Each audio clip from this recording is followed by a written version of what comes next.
അമ്മേ, എന്റെ ഈശോയുടെ അമ്മേ, എന്റെ അമ്മേ, എന്റെ ഈശോ തമ്പുരാനേ. ആ ടൈറ്റിൽ നീട്ട് ആർക്കും തൊടാൻ പറ്റത്തില്ല. എന്താ കാര്യം? അത് ഇൻബിൽട്ടാണ്, ബൈബിളിൻ്റെ അസ്ഥിവാരത്തിൻ്റെ ഭാഗമാണ്. യേശുവിൻ്റെ അമ്മയും അവിടെ, മറിയം അവിടെ ഉണ്ടായിരുന്നെന്നല്ല പറയണത്, യേശുവിൻ്റെ അമ്മയും അവിടെ ഉണ്ടായിരുന്നു. അപ്പോൾ യേശുവിൻ്റെ അമ്മയെന്ന് പറയുമ്പോൾ നിങ്ങൾക്ക് എല്ലാം അണ്ടർസ്റ്റുഡാണ്. എന്നിട്ട് എന്താ ചെയ്തിരിക്കണം? അവസാനം യേശുവിൻ്റെ അമ്മ തൻ്റെ രക്ഷാകര സംഭവത്തിൽ തനിക്ക് ആശ്വാസവും ശക്തിയും പകർന്നുകൊണ്ട് തൻ്റെ കൂടെ തന്നെ ഈ കുരിശ് വരെ, പുൽക്കൂട് തൊട്ട് മംഗളവാർത്ത തൊട്ട് കുരിശാരോഹണം വരെ തൻ്റെ കരം വഹിച്ചുകൊണ്ട് ദേവപിതാവിൻ്റെ ഇഷ്ടം നിറവേറ്റാൻ മനുഷ്യരാശിയുടെ രക്ഷയ്ക്ക് വേണ്ടി കൂടെ നടന്ന പരിശുദ്ധ അമ്മ. ഈ പരിശുദ്ധ അമ്മയാണ് ശരിക്കും പറഞ്ഞാൽ, ആ അമ്മയാണ് ദൈവം അവസാനം ഈശോ ലാസ്റ്റ് ഗിഫ്റ്റായിട്ട് നമുക്ക് തരണത്, ഇല്ലേ? എന്താ കാര്യം? യേശുവിൻ്റെ അമ്മയാണ് ദൈവഹിതം നിറവേറ്റിക്കൊണ്ട് യേശുവിൽ രക്ഷാകര കൃത്യത്തിന് വേണ്ടി ദൈവം തിരഞ്ഞെടുത്ത യേശുവിൻ്റെ അമ്മയാണ്. അപ്പോൾ അമ്മയ്ക്ക് വേറെ ടൈറ്റിലിൻ്റെ ആവശ്യമെന്ന് പറയുന്നത് കാലഘട്ടങ്ങളിലൂടെ വന്ന ആശയവിവാദങ്ങൾക്ക് സഭയെടുത്ത നിലപാടുകളിലൂടെ വന്ന ടൈറ്റിലുകളാണ്. അതിൻ്റെ അടിസ്ഥാനപരമായ ടൈറ്റിൽ എന്ന് പറയുന്നത് മദർ ഓഫ് ജീസസ് ആണ്. ഈ മദർ ഓഫ് ജീസസ് ആണ് കൃപാസനത്തിലെ അമ്മയെന്ന് പറയണത്. എന്താ കാര്യം? അത് കാനായിലെ കല്യാണ കുടുംബത്തിലുണ്ടായിരുന്ന അമ്മയാണ്. ആ അമ്മ തന്നെയാണ് കുരിശിൻ്റെ ചുവട്ടിലെ അമ്മ. എന്താണ്? ഇതാ നിൻ്റെ അമ്മ. യേശുവിൻ്റെ അമ്മയാണ് യേശു നമ്മൾക്ക് നൽകിയത്. എപ്പോഴാണ് നൽകണത്? യേശു പിതാവിൻ്റെ അടുക്കിലേക്ക് പോകുന്നതിന് ഒരു 2 സെക്കൻഡ് മുമ്പാണ് ഈ അമ്മയെ പ്രഖ്യാപിക്കുന്നത്. എന്താണ്? ഞാൻ പിതാവിൻ്റെ അടുക്കിലേക്ക് പോവുകയാണ്, നിങ്ങളും എൻ്റെ കൂടെ വരും. അതിന് നിത്യതയ്ക്ക് വേണ്ടി, നിങ്ങളുടെ ജീവിതം ക്രമീകരിക്കാൻ വേണ്ടി എന്നെ ഈ ദൈവത്തിൻ്റെ ഹിതം നിറവേറ്റിക്കൊണ്ട് ഇവിടം വരെ എത്തി എൻ്റെ സഹയാത്രികയായ സഞ്ചാരി മാതാവിനെ ഞാൻ നിങ്ങൾക്ക് തരുന്നു. Behold your mother. ഇതാ നിൻ്റെ അമ്മ. ഈ അമ്മ ഈശോ ഏൽപ്പിച്ചു തന്ന അമ്മയാണ് കൃപാസന മാതാവ്. ഈ അമ്മയാണ് ഉടമ്പടിയുടെ മധ്യസ്ഥ. ഈ അമ്മയാണ് ഉടമ്പടി അവൻ പറയണ പോലെ ചെയ്തുകൊണ്ട് ജീവിക്കാൻ വേണ്ടി നമ്മളെ പ്രേരിപ്പിക്കുകയും പ്രോത്സാഹിപ്പിക്കുകയും നമ്മളെ സുവിശേഷ സാക്ഷിയാക്കുകയും ഒടുവിൽ നിത്യതയും നമ്മൾക്ക് എത്തിച്ചേരുന്നതിന് വേണ്ടി പരിശുദ്ധ മറിയ തമ്പുരാൻ്റെ അമ്മ ഇപ്പോഴും ഞങ്ങളുടെ മരണസമയത്തും തമ്പുരാനോട് അപേക്ഷിക്കുന്ന അമ്മ. കയ്യടിക്കട്ടെ, ശ്രുതിക്കട്ടെ. ഹല്ലേലൂയ.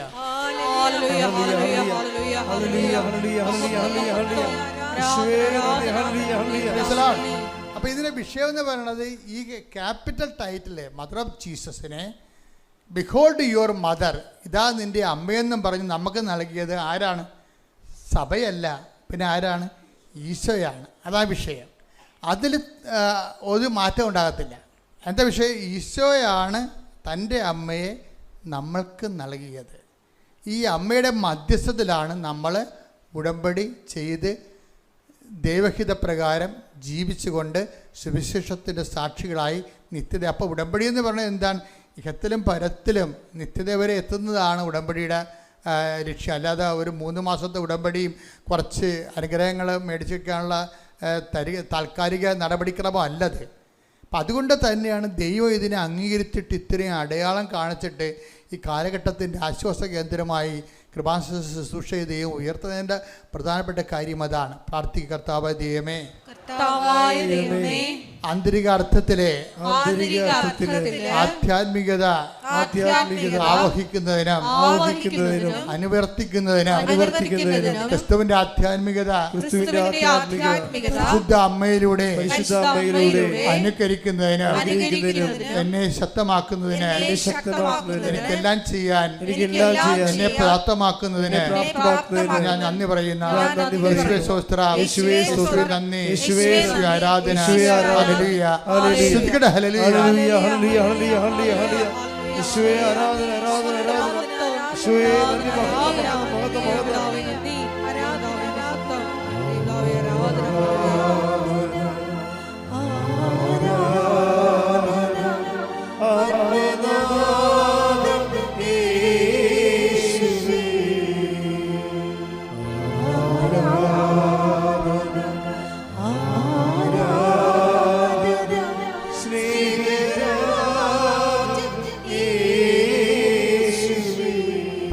പരമദിവ്യകാരുണ്യത്തിന് ആരാധനയും സ്തുതിയും പുകഴ്ചയും ഉണ്ടായിരിക്കട്ടെ. അതായത് ഈ എല്ലാ കാലങ്ങളിലും ഉണ്ടായിരുന്ന ഒരു പ്രശ്നമാണ്, നമ്മൾ മനുഷ്യന്മാരായത് കാരണം മാനുഷികമായ കാര്യങ്ങളിലേക്ക് ദൈവിക പദ്ധതിയെ മനസ്സിലാകാതിരിക്കുകയും അതിനെ അട്ടിമറിക്കാൻ ശ്രമിക്കുകയും ചെയ്യുന്നത്. ഇപ്പം നിങ്ങൾ പല സ്ഥലങ്ങളിൽ നിന്നും പല വിശ്വാസങ്ങളിൽ നിന്ന് വരുന്ന ആൾക്കാരാണ്. അപ്പം നിങ്ങൾ അനുഗ്രഹം കിട്ടുമെങ്കിൽ അതുപോലെ ഒരു ദേവനാണ്, ദേവിയാണ് യേശു, അല്ലെങ്കിൽ അതുപോലെ ഒരു ആളാണ് യേശു എന്ന രീതിയിലേക്ക് നിങ്ങൾ യേശുവിനെ മിനിമൈസ് ചെയ്യും. യേശു അങ്ങനെ മിനിമൈസ് ചെയ്യാൻ പറ്റത്തില്ല. എന്താ കാര്യം? അവൻ്റെ നടപടിയെന്ന് പറയണത് മനുഷ്യരാശിയുടെ പാപത്തിനാണ്, മനുഷ്യരാശിയാണ്. ഈ ലോകത്തുള്ള മുഴുവൻ എക്കാലങ്ങളിലുള്ള മനുഷ്യരാശിയുടെ മുഴുവൻ പാപത്തിന് പരിഹാരമായി ദൈവത്താൽ നിയമിതനായവനാണ്. ദൈവത്തിൻ്റെ പദ്ധതികളോട് അവൻ നിശബ്ദമായി സർവ്വസമർപ്പണത്തോട് സഹകരിച്ചത് കൊണ്ടാണ് ദൈവം അവൻ്റെ മേലെ ശിക്ഷ നമുക്ക് രക്ഷയായത്. അതുകൊണ്ട് തന്നെ അവന് ദൈവത്തിന് പൂർണ്ണ പ്രസാദം കൊടുത്തത്. അതുകൊണ്ട് അവനാണ് പൂർണ്ണ പ്രസാദങ്ങളുടെ മധ്യസ്ഥനെന്ന് പറയണത്. ആ സ്ഥാനം ആർക്കുമില്ല. കാര്യം എന്താ? അവനാണ് പാപത്തിന് പരിഹാരം ചെയ്തിട്ട് പിതാവിൻ്റെ മനസ്സിനെ പ്രസാദിപ്പിച്ചുകൊണ്ട് പിതാവാണ് അവന് പൂർണ്ണ പ്രസാദം കൊടുത്തിരിക്കുന്നത്. ആ രക്ഷാകരം നടപടിക്രമം. കാര്യം അവൻ ഒരേ സമയം ദൈവമാണ്, ഒരേ സമയം തന്നെ മനുഷ്യനുമാണ്. അതുകൊണ്ട് അവൻ ദൈവത്തിന് ഇടയിലും മനുഷ്യനും ഇടയിലുള്ള ഏക മധ്യസ്ഥനുമാണ്. കയ്യടിക്കട്ടെ. Hallelujah, hallelujah, hallelujah, hallelujah, hallelujah. മഹത്വം, മഹത്വം, ആരാധന, ആരാധന.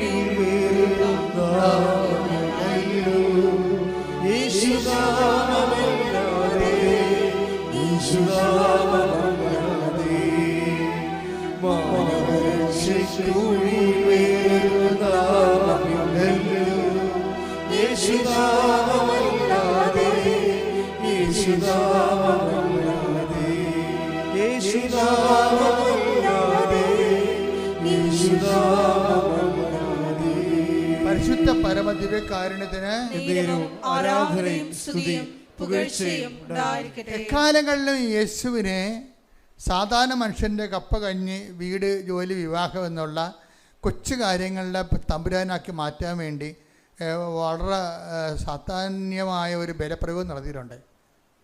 നമ്മൾ അറിഞ്ഞോ അറിയാതെയൊക്കെ അതിന് അടിപ്പെട്ട് പോയിട്ടുമുണ്ട്. ക്രിസ്തു അത് പലപ്പോഴും തിരുത്തിയിട്ടുമുണ്ട്. എന്താ കാര്യം? ഒരു മനുഷ്യൻ വന്ന് കർത്താവിനോട് പറഞ്ഞില്ലേ? എന്ത് പറഞ്ഞ്? പിതൃസ്വത്ത് ഞാനുമായിട്ട് ഭാഗിക്കാൻ നീ എൻ്റെ ജ്യേഷ്ഠനോട് പറയണം. Take the word of God. ശ്രുതിക്കട്ടെ. Hallelujah, hallelujah, hallelujah, hallelujah, hallelujah. യേശുവേ നന്ദി. ഹല്ലേലൂയ. ലൂക്ക 12:13. ഇത് വളരെ ശ്രദ്ധിക്കേണ്ട ഒരു വചനമാണ്. ലൂക്ക 12:13. ജനക്കൂട്ടത്തിൽ നിന്ന് ഒരുവൻ അവനോട് പറഞ്ഞു ഗുരു, പിതൃസ്വത്ത് ഞാനുമായി പങ്കുവെക്കാൻ എന്റെ സഹോദരനോട് കൽപ്പിക്കണമേ. അപ്പൊ ഈശോ എന്താ മറുപടി പറഞ്ഞത്? യേശു അവനോട് ചോദിച്ചു. അവിടെ യേശു ഇങ്ങനെയുള്ള കുടുംബ പ്രശ്നങ്ങൾക്ക് മധ്യസ്ഥനാകുന്നില്ല. അതല്ല യേശുവിന്റെ ദൗത്യം. അതാണ് വിശേഷം. എന്താ പറയണത്? ഹേ മനുഷ്യ, പറഞ്ഞേ. ഹേ മനുഷ്യ, എന്നെ നിങ്ങളുടെ ന്യായാധിപനോ സ്വത്ത് ഭാഗിക്കുന്നവനോ ആയി ആര് നിയമിച്ചു? ഇത് അതായത് നിത്യരക്ഷയെ അടിസ്ഥാനപ്പെടുത്തിക്കൊണ്ട് മനുഷ്യരാശിക്ക് നഷ്ടപ്പെട്ടു പോയ കൃപ തിരിച്ചെടുക്കുന്നതിനും മനുഷ്യരാശിക്ക് നഷ്ടപ്പെട്ടു പോയ കൃപ അത് തിരികെ മനുഷ്യരാശിക്ക് ജീവൻ പകരുന്നതിനും നിത്യജീവനിലേക്ക് അവനെ കരകയറ്റുന്നതിനും ദൈവത്തിൻ്റെ പദ്ധതി പ്രകാരം മനുഷ്യാവതാരം ചെയ്ത് പാപത്തിൻ്റെ പരിഹാരം ചെയ്ത ക്രിസ്തു, ആ ക്രിസ്തുവിൻ്റെ ദൗത്യത്തിൽ നിന്ന് പിന്തിരിപ്പിക്കാനും കൊച്ചു കാര്യങ്ങളിലേക്ക് ക്രിസ്തുവിനെ ശ്രദ്ധ തിരിച്ച് കൊണ്ടുപോകാനും ഒരു ബലപ്രയോഗം എക്കാലങ്ങളിലും ഉണ്ടാവും. നമ്മളുണ്ടാവും.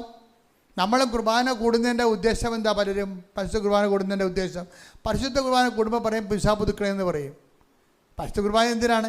എൻ്റെ നാമത്തിൽ വിശ്വസിക്കുന്ന, അതായത് പിതാക്കന്മാർ മരുഭവിച്ച് മന്ന ഭക്ഷിച്ചു, അതുപോലല്ല ഈ അപ്പം ഭക്ഷിക്കും നിത്യം ജീവിക്കും.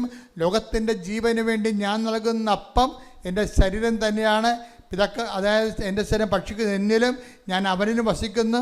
സജീവനായ പിതാവാണ് എന്നെ അയച്ചത്, പിതാവ് മൂലം ഞാൻ ജീവിക്കുന്നു. അതുപോലെ എന്നെ ഭക്ഷിക്കുന്നവൻ ഞാൻ മൂലം ജീവിക്കാം. അപ്പം നിത്യജീവനാണ് കുർബാനയുടെ ഉദ്ദേശം. നിത്യജീവനാണ് കുർബാന ഉദ്ദേശമെങ്കിലും കുർബാനയിൽ ഈ കുർബാന പങ്കെടുക്കുന്ന അണ്ണന്മാരെന്താ ചെയ്തിരിക്കണത്? അവരുടെ ജോലി, വീട്, വിവാഹം, നൊവേനെ പറയുന്ന കാര്യമെല്ലാം കുർബാനയെ പറയും. ഇതുപോലൊരു അവറേഷൻസ് ഇത് ശരിക്കും പറഞ്ഞാൽ ക്രിസ്തുവിനെ അപമാനിക്കുന്നതിന് കൂടി തുല്യമാണ്.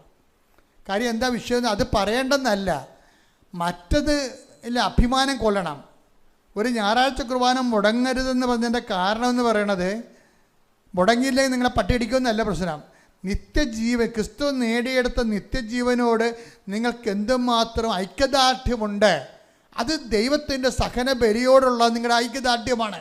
അത് ദൈവത്തിൻ്റെ രക്ഷാകര പദ്ധതിയോടുള്ള മനസ്സുകൊണ്ടുള്ള യോജിപ്പാണ്. അത് നിത്യതയ്ക്ക് വേണ്ടിയുള്ള ദാഹമാണ്. അത് ദൈവത്തിൻ്റെ മനസ്സിൻ്റെ പൂർത്തീകരണമാണ്. അതാണ് ദൈവത്തിൻ്റെ ആഗ്രഹം, ദൈവഹിതം. കൈയടിക്കട്ടെ, ശ്രുതികട.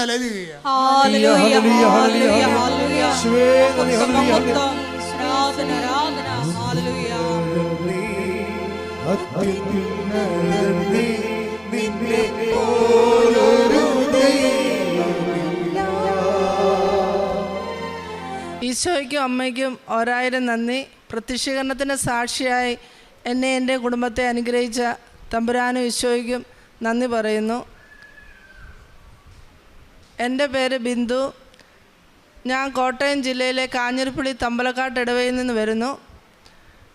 ഞാൻ കൃപാസനത്തിൽ വരാനുണ്ടായ കാരണം, ഞാൻ കാഞ്ഞിരപ്പള്ളി പാർലർ നടത്തുകയാണ്. എൻ്റെ ഒത്തിരി കസ്റ്റമർ കൃപാസനത്തിൽ വന്ന് ഉടമ്പടി എടുക്കുകയും അവരുടെ ഓരോ അനുഭവം എൻ്റെ കടയിൽ വന്നിരുന്ന് പറയുകയും ചെയ്യുമ്പോൾ എന്നോട് പറഞ്ഞു, നിങ്ങൾ നിങ്ങളുടെ കുടുംബവും പോയി ഉടമ്പടി എടുത്ത് ഇതിന് സാക്ഷിയാകണമെന്ന് പറഞ്ഞു. അപ്പോൾ ആദ്യമൊന്നും എനിക്ക് വിശ്വാസം ഉണ്ടായില്ല.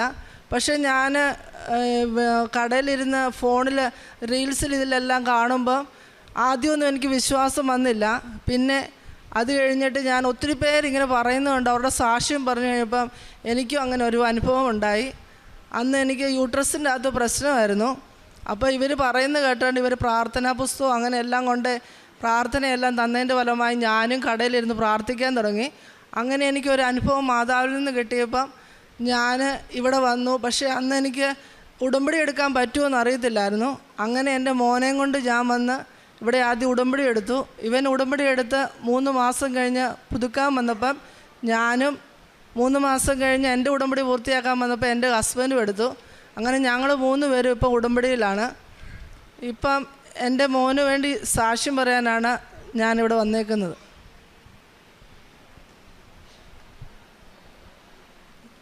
പ്രത്യക്ഷീകരണത്തിൻ്റെ സാക്ഷിയാക്കിയ ഈശോയും മാതാവിനോടും ഞാൻ ആദ്യമേ നന്ദി പറയുന്നു.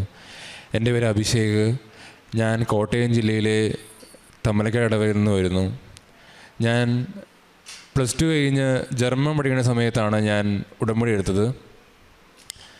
പിന്നെ ഞാൻ എൻ്റെ അമ്മ പറഞ്ഞിട്ടാണ് ഞാൻ ഉടമ്പടി എടുത്തത്. ഞാൻ സാധാരണ നോർമൽ ക്രിസ്ത്യാനി ഒരു ദൈവത്തെ വിശ്വസിക്കുന്ന രീതിയിലാണ് ഞാൻ ഉടമ്പടി എടുത്തത്. അപ്പം ഞാൻ ജർമ്മനൊക്കെ പഠിക്കാൻ പൊതുവെ പാടായിരിക്കുമല്ലോ. അപ്പോഴത്തേക്ക് ഞാനത് ഇത് ഉടമ്പടി എടുക്കുവാണ്, എനിക്ക് പെട്ടെന്ന് പാസ്സായി എനിക്ക് പോകാമെന്ന് വിചാരിച്ച് ഞാൻ ഉടമ്പടി എടുത്തതാണ്. അപ്പം അങ്ങനെ പിന്നെ എൻ്റെ ചെറുപ്പം തൊട്ടുള്ള എൻ്റെ വിചാരം എന്ന് പറഞ്ഞാൽ, നമ്മൾ സിസ്റ്റമാറ്റിക്കായിട്ടൊരു കാര്യം ചെയ്യുവാണെങ്കിൽ നമുക്ക് നല്ല രീതിയിൽ ചെയ്യാൻ പറ്റും. പിന്നെ ഇന്ന പരീക്ഷ ഇന്ന ദിവസം ഉണ്ടെങ്കിൽ നമുക്കത് പിന്നെ ഇങ്ങനെ ഇപ്പം ഇന്ന് പഠിക്കാൻ തുടങ്ങിയാൽ നമുക്ക് 3 ദിവസം കൊണ്ട് പഠിച്ചു തീർക്കാം. അപ്പം ഒരു കാര്യം സിസ്റ്റമാറ്റിക്കായിട്ട് ചെയ്യാൻ അറിയാവുന്ന ഒരാളാണെങ്കിൽ നല്ല രീതിയിൽ അയാൾക്ക് ചെയ്യാൻ, പരീക്ഷയൊക്കെ നല്ല രീതിയിൽ മാർക്ക് മേടിക്കാൻ പറ്റും. 1 മാസം മുമ്പ് പഠിച്ചാൽ അയാൾക്ക് പരീക്ഷ പാസ്സാകാൻ പറ്റും. അങ്ങനെ ഒരു വിചാരമുള്ള ഒരു ഭയങ്കരമായിട്ട് സെൽഫ് കോൺഫിഡൻ്റ് ആയിട്ടൊരു ആളായിരുന്നു ഞാൻ. അപ്പം അങ്ങനെ ഞാൻ ജർമ്മനൊക്കെ പഠിക്കാൻ തലേദിവസം തീരുമാനിച്ചിട്ട് പിറ്റേ ദിവസം ജർമ്മൻ പഠിക്കാൻ പോയ ആളാണ് ഞാൻ 8 മാസത്തോളം ഞാൻ ജർമ്മൻ പഠിച്ചു. 2 മാസം കഴിഞ്ഞാണ് ഞാൻ പരീക്ഷ ചെയ്യാൻ പോയത്. ലേസനിങ് ഹോർണും പൊതുവെ കോഡ് വെച്ച് അങ്ങനെയൊക്കെ ഇടുന്നവരുണ്ട്. പക്ഷെ ഞാനത് പഠിച്ചത് തന്നെ നല്ല രീതിയിൽ പഠിച്ചത് തന്നെ ലിസണിങ്ങും ഹിയറിങ്ങുമാണ്. നല്ല രീതിയിൽ ഞാനത് നല്ല മാർക്കോടെ പാസ്സായി. ഇപ്പം അപ്പോഴും എനിക്ക് ദൈവവിശ്വാസം ഉണ്ടെന്ന് വെച്ചാൽ ഞാൻ പള്ളിയിലൊക്കെ പോയി പ്രാർത്ഥിക്കും. ഇപ്പോൾ കുർബാനയൊക്കെ ആണെങ്കിൽ ഞാനൊരു ഏകദേശം ഒരു സർവാധിപനൊക്കെ ആകുമ്പോഴാണ് ഞാൻ കുർബാനയൊക്കെ പോകുന്നത്. പക്ഷെ ഞാൻ നിരീശ്വരവാദി അങ്ങനെയൊന്നുമല്ല, ഞാൻ പള്ളിയിൽ പോയി പ്രാർത്ഥിക്കും, അങ്ങനെയായിരുന്നു. അപ്പം ഞാനത് കഴിഞ്ഞ് എനിക്ക് സ്ക്രൈബനും സ്പീക്കിങ്ങും റൈറ്റിങ്ങും ഉണ്ട്. അപ്പം ഞാൻ അത് എഴുതാൻ വേണ്ടി ഞാൻ ആദ്യം ഡൽഹിക്ക് പോയി. ഒരെണ്ണം വെച്ചാണ് പോയത്. ഡൽഹിക്ക് 2 പ്രാവശ്യം പോയി, കിട്ടിയില്ല. പഞ്ചാബിന് പോയി. ഇപ്പൊക്കെ എൻ്റെ വിചാരം എന്ന് പറഞ്ഞാൽ ഞാൻ പഠിച്ച എനിക്ക് കിട്ടും, നീ പഠിക്കാത്തതുകൊണ്ടാണ് എനിക്ക് കിട്ടാത്തത്, അങ്ങനെ ഒരു വിചാരം എനിക്ക്. അങ്ങനെ ഞാനത് ഡൽഹിക്ക് പോയി, പഞ്ചാബിന് പോയി, ഇങ്ങനെ പോയി കിട്ടിയില്ല. അവസാനം ഞാൻ അത്രയും നാൾ ഞാൻ ഉടമ്പടിയിലാണ്, പക്ഷെ ഞാൻ നല്ല രീതിയിൽ ചെയ്യുന്നില്ല. ഞാൻ ബൈബിള് സ്ഥിരം വായിക്കത്തില്ല. പത്രം ഉണ്ടല്ലോ, പത്രം ഞാൻ ഒരു 10 എനിക്ക് ആ ലിസ്റ്റ് ഒരു ബണ്ടിലായിട്ടല്ല കിട്ടുന്നത്. അതിനകത്ത് 2-3 കൊടുത്തിട്ട് ഞാൻ ബാഗ് വെക്കും. ഞാൻ മനഃപൂർവ്വം ബാഗ് വെക്കുന്നതല്ല, പക്ഷെ അത് ഞാൻ മറന്നു പോകുന്നത്. അതിപ്പോൾ ഒരു മാസം കഴിയുമ്പോൾ കൊടുക്കാൻ പറ്റത്തില്ലല്ലോ. അപ്പം അങ്ങനെ ഇത് കണ്ടിന്യൂ ചെയ്ത് ഞാൻ അങ്ങനെ പോയി. ഇപ്പം ഏകദേശം 2ാമത്തെ ഉടമ്പടിക്ക് 3ാമത്തെ ഉടമ്പടി സമയത്താണെന്നു പിന്നെ ഞാൻ ജനുവരി ആയി. ഇപ്പം പൊതുവേ 1 വർഷത്തിനുള്ളിൽ എല്ലാവരും പാസ്സായി കയറി പോകണം, അത് അതിൻ്റെ ഒരു രീതി.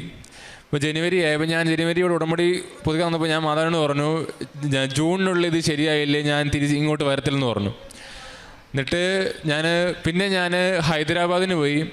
ഹൈദരാബാദിന് പോയിട്ട് ഞാൻ എല്ലാ പരീക്ഷ എഴുതാൻ പോകുമ്പോഴും ഞാൻ എണ്ണ തല തേച്ച് ഉടമ്പടി തൈലം തേച്ച് പിന്നെ ഞാൻ പ്രാർത്ഥിച്ച് ഉപ്പ് കഴിച്ചിട്ടൊക്കെയാണ് ഞാൻ പോകുന്നത്. അത് കഴിഞ്ഞിട്ട് ഞാൻ ഹൈദരാബാദ് പോയി. ഇപ്പോൾ ഒരെണ്ണം എനിക്ക് ഹൈദരാബാദ്, പക്ഷെ അത് എന്നാ പറയുക, അതൊരു ദൈവാനുഗ്രഹം കൊണ്ട് തന്നെ കിട്ടിയത്. കാരണം വെച്ചാൽ ഞാൻ അന്ന് എഴുതേണ്ട എനിക്ക് ടോപ്പിക്ക് തലേ ദിവസം എനിക്കത് ഈ ടോപ്പിക്ക് പഠിച്ചാൽ മതി എൻ്റെ ഒരു ഉൾത്തോന്നൽ വന്നു. ഇത് നോക്ക്, ഞാൻ ഇന്നെ പൊതുവെ കാണാൻ പഠിച്ച് അങ്ങനെ ഒന്നും പോകുന്നില്ല. എനിക്ക് മനസ്സിൽ തോന്നുന്ന എഴുതുന്ന ഒരാളാണ് ഞാൻ. അപ്പം അന്ന് തലേദിവസം എനിക്ക് തോന്നുന്നു ഇന്ന ടോപ്പിക്ക് നീ പഠിക്കുക. അപ്പോൾ എനിക്ക് എന്നെ അവിടെ ഒരു ആനിയമ്മ എന്നൊരു പുള്ളിക്കാരത്തിയുണ്ട്. അപ്പോൾ ആനിയമ്മയുടെ ചെക്കൊക്കെ ചെയ്യിച്ച് ഞാനത് ഇപ്പം കറക്റ്റ് എനിക്ക് ആ ടോപ്പിക്ക് പഠിക്കാൻ തോന്നി. പിറ്റേ ദിവസം ഞാനത് പഠിച്ചു. എൻ്റെ മാതാവിന് അനുഗ്രഹത്തെ എനിക്ക് ആദ്യ ടോപ്പിക്കാണ് വന്നത്. ഞാൻ എഴുതി പാസ്സായി. പിന്നെ അതുപോലെ തന്നെ തിരുവനന്തപുരത്താണ് ഞാൻ എക്സ്പ്രഷൻ പാസ്സായത്. അത് ഇതുപോലെ തന്നെ ഞാൻ തലേദിവസം എനിക്ക് ഇന്ന ടോപ്പിക്ക് ഞാൻ പഠിച്ചിട്ട് ഇന്ന ടോപ്പിക്ക് പഠിക്കാൻ എനിക്ക് ഉൾത്തോന്നൽ വന്നു. സാധാരണ അങ്ങനെയൊന്നും വരാറില്ല. ഞാൻ എല്ലാം അങ്ങോട്ട് നോക്കിയിട്ടൊക്കെയാണ് പോകുന്നത്. പിന്നെ പിറ്റേ ദിവസം അതേ ടോപ്പിക്ക് തന്നെ വന്നു. ഞാൻ അന്നും ഉടമ്പടി തൈലവും പ്രാർത്ഥിച്ചൊക്കെയാണ് പോകുന്നത്. അപ്പം എൻ്റെ ഒരു അനുഭവത്തെ ഞാനിപ്പം അന്ന് എനിക്ക് CSP കാറ്റഗറി വെച്ചാൽ സെപ്റ്റംബറിൽ എനിക്ക് പോകാൻ പറ്റിയില്ല. അന്ന് വിസയ്ക്ക് പൊതുവേ അങ്ങനെ ഒരു കാറ്റഗറി ഇല്ലാത്ത എൻ്റെ കഷ്ടകാലം കൊണ്ടാണെന്ന് അറിയത്തില്ല. അന്ന് CSP കാറ്റഗറി എന്നൊരു കാറ്റഗറി വന്നു. അന്ന് ഇനിയിപ്പോൾ ഇന്ന കാറ്റഗറിയിൽ നമ്മൾ ഓൺലൈനായിട്ട് ഡോക്യുമെൻറ്റ് സബ്മിറ്റ് ചെയ്ത് അപ്രൂവൽ വന്നാലേ നമുക്ക് വിസ സബ്മിറ്റ് ചെയ്യാൻ പറ്റത്തുള്ളൂ. അപ്പം അങ്ങനെ സെപ്റ്റംബറിൽ 1 എനിക്ക് പോകണമായിരുന്നു. അന്ന് എനിക്ക് സബ്മിറ്റ് ചെയ്യാൻ പറ്റിയില്ല. തുടർന്ന് ഞാൻ ഉടമ്പടിയിലാണ്.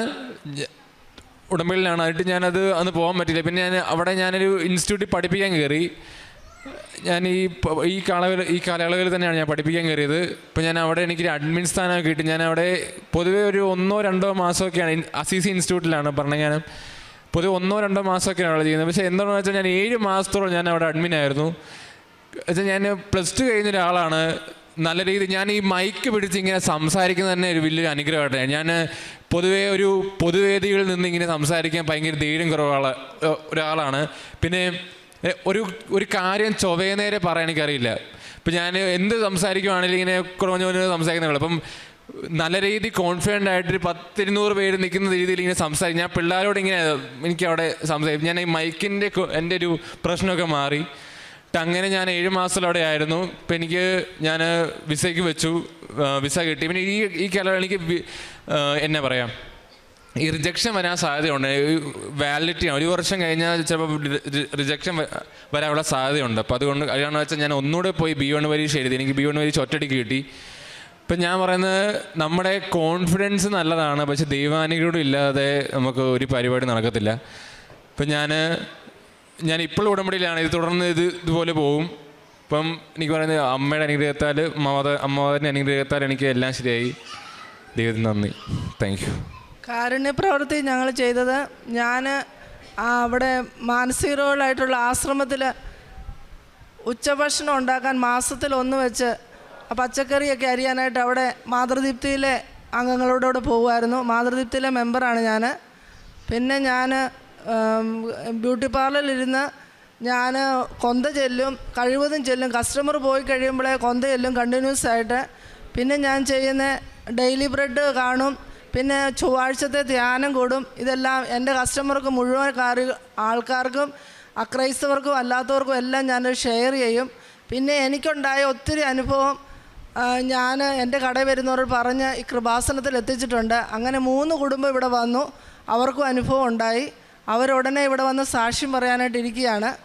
പിന്നെ എൻ്റെ ഈ മകന് ഞാൻ എന്നും ഇവനെ ഇൻസ്റ്റിറ്റ്യൂട്ടിൽ പോകുമ്പോൾ ഞാൻ ഈ കൃപാസനത്തിൻ്റെ തൈലം പൂശി ഇവനെ നെറ്റിയാൽ കുരിശ് വരച്ചിട്ടാണ് വിടുന്നത്.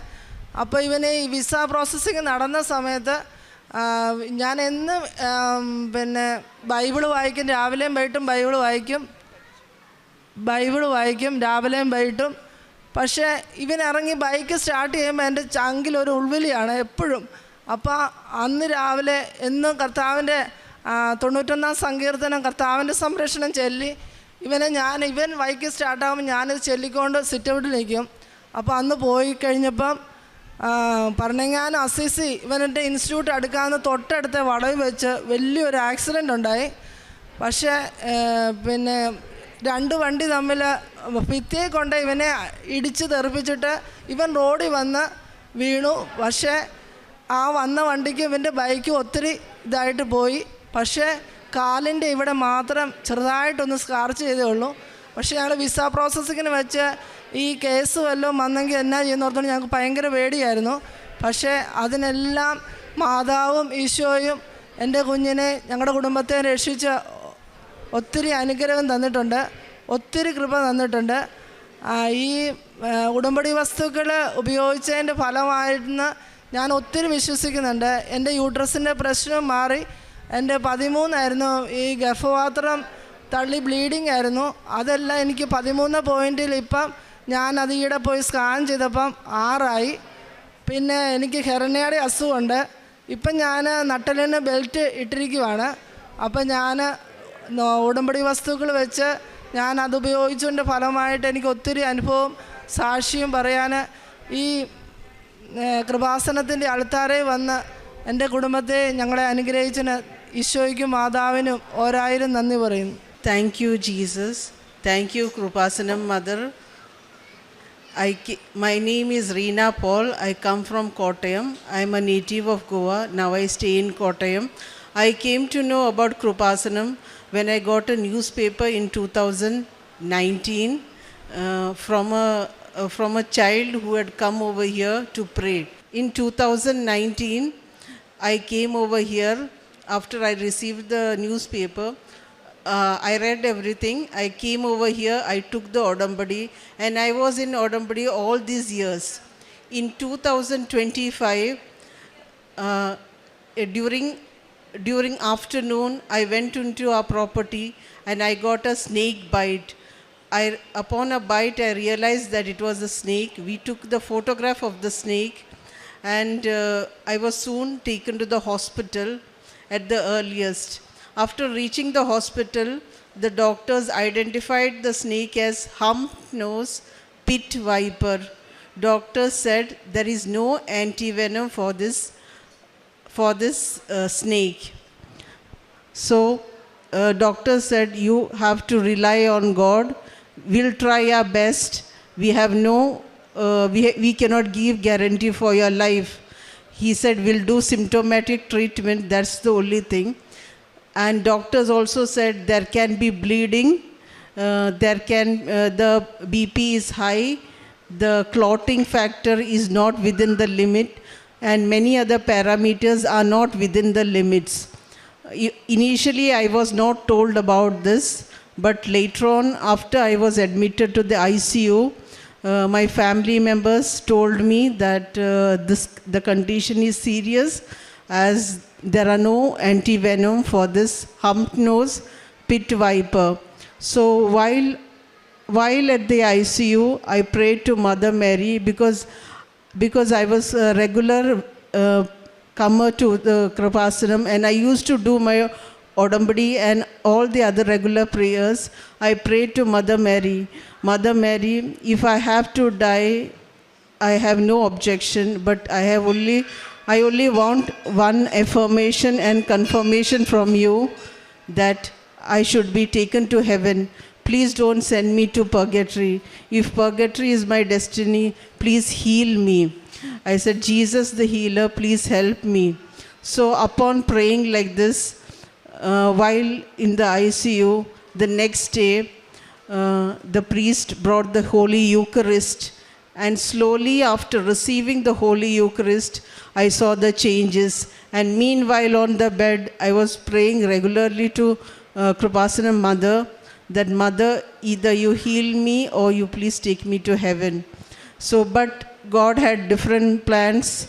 So slowly, all my parameters started becoming normal. Doctors had initially said that there could be a kidney damage or an organ failure, which could result due to bleeding. So, but those all complications didn't happen. Slowly, all parameters became normal, and slowly, within 1 week or 1.5 weeks, I got healed and I got discharged from the hospital. This is my first testimony. And the second testimony I have to say is of my father, who is 88 years old. He was diagnosed of prostate enlargement, and hence he had swelling of the leg. Doctors told us that every day he has to take a particular medicine for the swelling. So even without prescription also we have to continue this lifelong, because there is no healing for this. But I had strong faith in Mother Mary. I used to use the Krupasana oil on my father's leg prayerfully. After 1 month, I realized that the swelling is gone.